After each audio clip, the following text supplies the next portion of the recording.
এবার আমরা কি করব, এবার আমরা কোনো একটি তড়িৎ দ্বিমেরুর লম্ব সমদ্বিখণ্ডকের উপরে কোনো একটা বিন্দুতে তড়িৎ ক্ষেত্রের প্রবলের মান বের করব। Field intensity on the perpendicular bisector of A dipole. এটা হচ্ছে পি বিন্দুটা হচ্ছে কি, এই যে ডাইপোল এ বি ডাইপোলটা ধরেছি, এখানে মাইনাস কিউ এখানে প্লাস কিউ, তার পি বিন্দুটা হচ্ছে কি এই ডাইপোলটার লম্ব সমদ্বিখণ্ডকের ওপর একটা বিন্দু। হ্যাঁ, তার মানে কি এইটা আর এটা সমান, তাহলে টোটাল দৈর্ঘ্যটা যদি আমরা 2L ধরি, টোটাল দৈর্ঘ্যটা যদি 2L ধরা হয় তাহলে কি হয়ে যাবে না, এইখান থেকে এতটা, এটার একটা বিন্দু যদি নাম দিয়ে দিই আমরা যে সুবিধার জন্য সি বিন্দু, তাহলে হয়ে যাবে কি AC এবং CB বোথ আর L এবং AB ইকুয়াল টু 2L।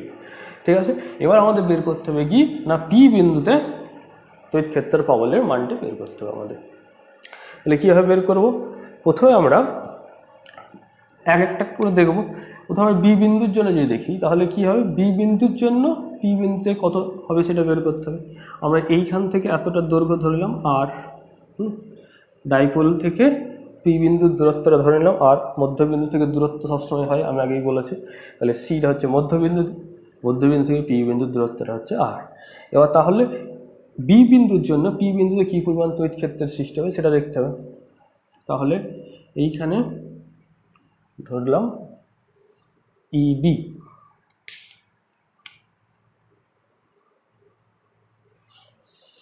ইবি সমান কী হবে, যদি এসআই পদ্ধতি করি তাহলে 1/4 পাই এপসাইলন নট থাকবেই,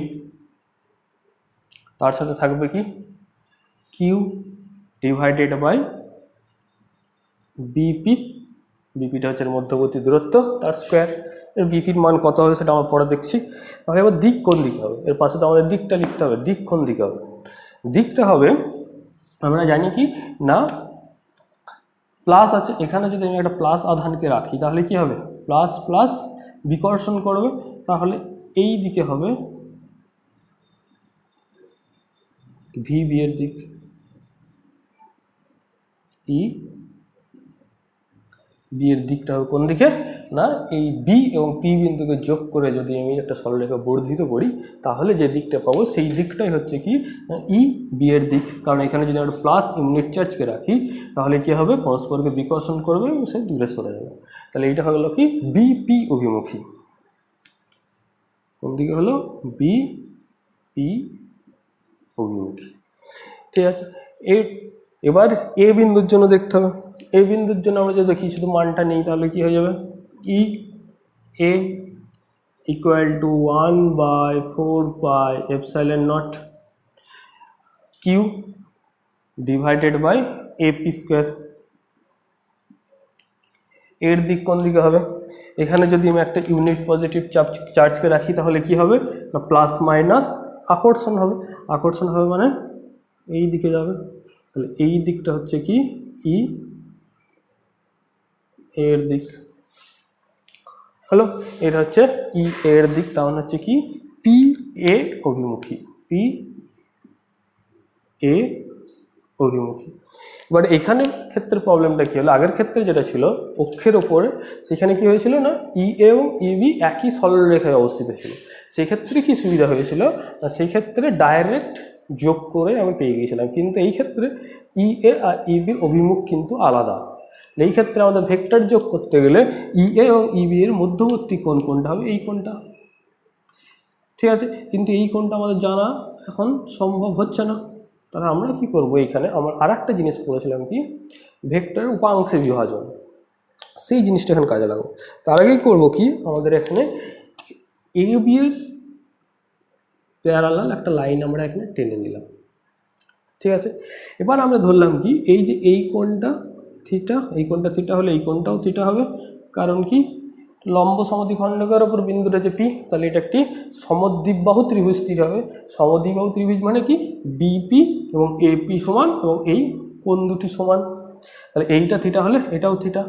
আবার যদি দেখি এই লাইনটা এখানে একটা নাম যদি দিয়ে দিই আমি এক্স, তাহলে এক্স পি এবং এ বি প্যারালাল এবং এই লাইনটা ছেদক হচ্ছে, তাহলে এইটা যদি থিটা হয় তাহলে এইটাও থিটা হবে।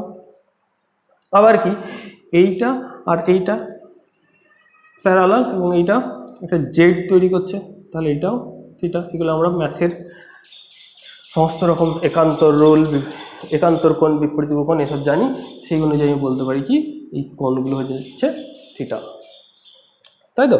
এবার থিটা যদি হয় তাহলে এখান থেকে দেখতে পাচ্ছি কি না ই এ এবং ইবি এর মধ্যবর্তী কোণ হয়ে যাচ্ছে 2 থিটা।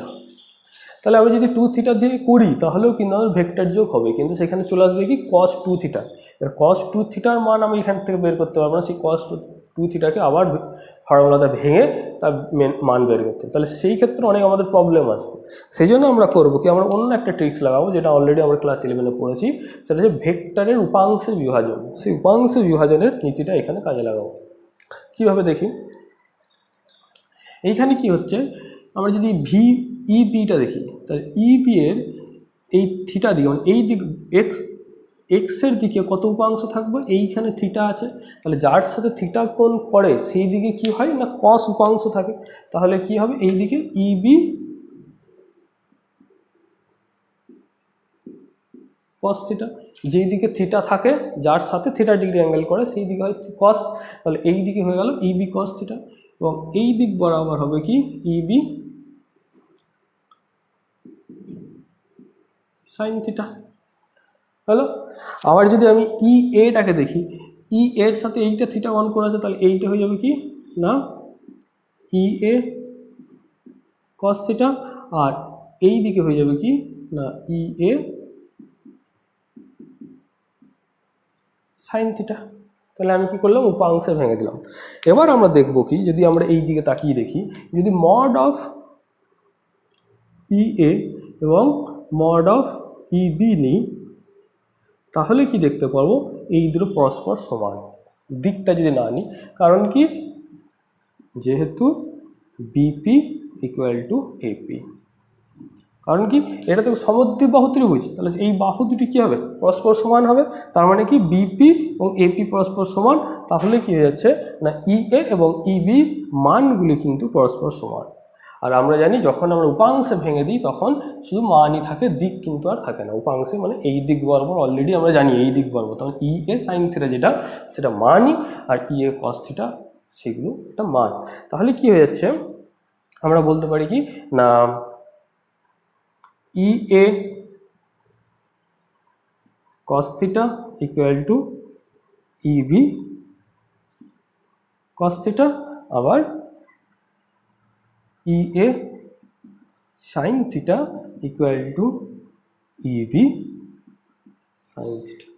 কারণ দুটোতেই সাইন থিটা আছে, আর আমরা অলরেডি দেখেছি কি ই এ ইবি মান সমান, তাহলে এই দুটো সমান, আবার ই এ কস থিটা এবং ইবি কস থিটা এই দুটোও সমান হয়ে যাচ্ছে। এবার কি দেখছি না ই এ এবং ইবি পরস্পরের মান সমান, কিন্তু পরস্পরের দিক বিপরীত, 180 ডিগ্রি কোণ এখানে করেছে, তাহলে কি হবে এই দুটোর যদি ভেক্টর যোগ করি তাহলে কি হবে না 0 চলে আসবে। তার মানে কি হয়ে যাবে না ই এ সাইন থিটা এই কম্পোনেন্ট দুটো কি হয়ে গেল ক্যান্সেল আউট হয়ে গেল, এই দুটো হয়ে গেল কি ক্যান্সেল, এই দুটো কম্পোনেন্ট ক্যান্সেল আউট হয়ে গেল। তাহলে আমাদের ই বলতে কি থাকলো না এই কস থিটা উপাংশ দুটো, এই দুটোর মান দিক কিন্তু দুটোরই একই দিকে, তাহলে এইগুলোর যদি আমি এই দুটো উপাংশে যদি ডাইরেক্ট যোগ করি তাহলে আমরা কি পেয়ে যাব না এই দ্বিমেরুটার জন্য এই পি বিন্দুতে কী পরিমাণ তড়িৎ ক্ষেত্রের সৃষ্টি হবে সেটা পেয়ে যাবো, এবং তার দিক কোন দিক হবে এই দিক বরাবর, মানে এইটার সাথে প্যারালাল। ঠিক আছে, তাহলে আমাদের ই আমি কি বলতে পারি, ই সমান হয়ে যাচ্ছে কি E A cos theta plus EB cos theta, তার মানে হয়ে যাচ্ছে কি দুটো সমান, তার মানে হচ্ছে 2 ই এ কস থিটা। এবার ই এর মান অলরেডি আমাদের বেরিয়ে আছে, সেই মানটা বসিয়ে দেবো, তাহলে হয়ে গেল কি 2 ইন্টু ই এ মানে হচ্ছে 1/4 pi epsilon not q divided by AP square into cos theta হলো। এরপর আমি কি করতে পারি, এবার আমাদের কি করতে হবে মানগুলো আস্তে আস্তে লিখতে হবে।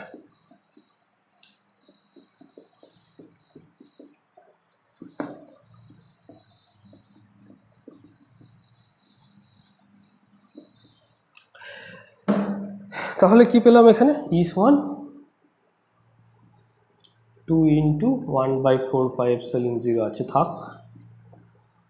কিউ ওপরে আছে, থাক। নিচে কি আছে? AP square. এপি মানে কি হচ্ছে? এইটা। তার মানে যদি আমরা এই ত্রিভুজটাকে নিই হাফ, তাহলে এটা একটি সমকোণী ত্রিভুজ, আর এপিটা হচ্ছে কি? ওই সমকোণী ত্রিভুজের অতিভুজ।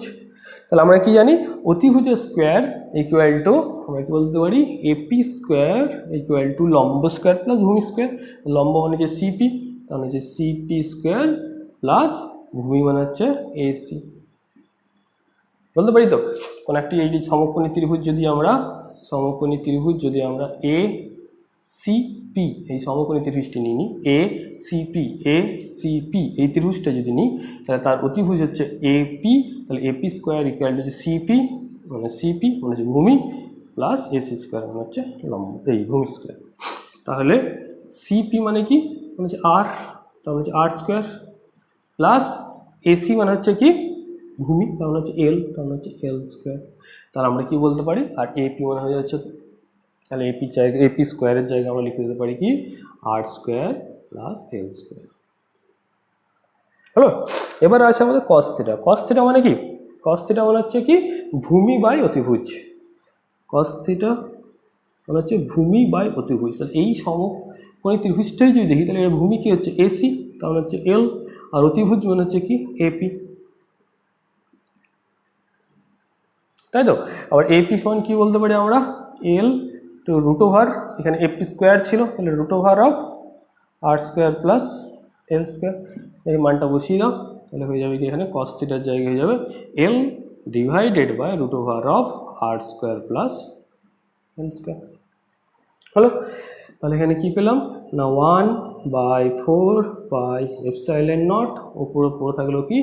এখানে 2, এখানে কিউ, মানে যে 2L ইন্টু কিউ একসাথে লিখলাম। আর এইখানে কি? এটাকে বলতে পারি কি? R square plus L square whole to the power 3/2।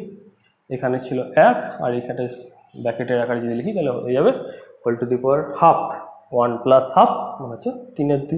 তাহলে এইটা আমরা পেলাম। এবার আমরা কি করব? এই যে ওপরে যেটা এলো 2L ইন্টু কিউ, এই জিনিসটা কি? 2L মানে হচ্ছে কি? এ থেকে বি বিন্দুর দূরত্ব, মানে কি? ডাইপলটার দৈর্ঘ্য। আর কিউটা হচ্ছে কি? না আধান। তাহলে এইটার জায়গায় আমরা কি লিখতে পারি? P. 1/4πε0 P divided by R square plus L square whole to the power 3/2। এবার যদি আবার একই ইফ আগের ক্ষেত্রে যেটা করেছিলাম R very very greater than L হয়, তার মানে কি? এই যে আর মানে কি? ডাইপল থেকে পি বিন্দুর দূরত্বটা যদি ডাইপলের দৈর্ঘ্যের তুলনায় অনেক বেশি হয়, তাহলে আমরা কি বলতে পারি? না R square plus L square almost equal to R square. আগের ক্ষেত্রে দেখেছিলাম R square minus L square ছিল, তাহলে মাইনাস করলে যদি কোনো ইফেক্ট না পড়ে, তাহলে নিশ্চয়ই প্লাস করলেও কোনো ইফেক্ট পড়বে না। তাহলে R square plus L square almost equal to R square. তাহলে সেই ক্ষেত্রে আমাদের এইটা কী দাঁড়ালো? E equal to 1/4πε0 P divided by R cube। R square whole to the power 3/2, 2 কেটে গেল, আর কিউব হলো। এইটা হচ্ছে আমাদের ফাইনাল ইকুয়েশন। এটা বোঝা গেল তো? এখানটা কি হলো? এখান থেকে যদি তুলে দিই তাহলে কি হয়ে যাবে? আর square whole to the power 3/2, এই 2 কেটে যাবে, 3 পড়ে থাকবে, তাহলে হয়ে যাবে আর কিউব। এইটা হচ্ছে আমাদের ফাইনাল ভ্যালু। কি পেলাম না? E equal to 1/4πε0 P by R cube. তাহলে কি আগের ক্ষেত্রে আমরা দেখেছিলাম কি? কোন একটি তড়িৎ দ্বিমেরুর অক্ষের ওপর কোন একটা বিন্দুতে পেয়েছিলাম E equal to 1/4πε0 2p by R cube. এটা পেয়েছিলাম কি? অক্ষের ওপর। এখানে পেলাম কি? P by R cube. তার মানে কি হচ্ছে? যদি দূরত্ব একই থাকে, তাহলে অক্ষের ওপর কোন একটা বিন্দুতে তড়িৎ ক্ষেত্র পাওয়ালের মান কি হবে? দ্বিগুণ হবে। ঠিক আছে? দূরত্ব যদি একই হয়, তার মানে কি? আমি যদি এরকম একটা ডাইপোল আঁকি, এরকম একটা ডাইপোল থাকলো, এখানে থাকলো মাইনাস কিউ, এখানে থাকলো প্লাস কিউ। ঠিক আছে, এইটা একটা ডাইপোল হলো। এবার আমি কি বললাম, এই ডাইপোল থেকে এটা মধ্যবিন্দু, এইখান থেকে একই দূরত্ব, এইখানে একটা বিন্দু ধরলাম পি, আর এইখান থেকে যতটা দূরত্ব ঠিক ততটা দূরত্বই এর লম্ব সমদ্বিখণ্ডক একটা বিন্দু আছে, এটাকে নাম দিলাম P1 আর এটাকে নাম দিলাম P2। তাহলে কি হয়ে যাবে না, P1 এ তড়িৎ ক্ষেত্র প্রাবল্যের মান P2 এর তুলনায় দ্বিগুণ হবে। সেটাই তো পেলাম, 2p/r3 এখানে p/r2। তাহলে কি হচ্ছে, দূরত্ব যদি একই থাকে তাহলে অক্ষের ওপর তড়িৎ ক্ষেত্র প্রাবল্যের মান লম্ব সমদ্বিখণ্ডকের ওপর কোন একটা বিন্দুতে তড়িৎ ক্ষেত্র প্রাবল্যের মানের দ্বিগুণ হবে। এই হচ্ছে আমাদের সেকেন্ড অ্যাপ্লিকেশন অফ ডাইপোল।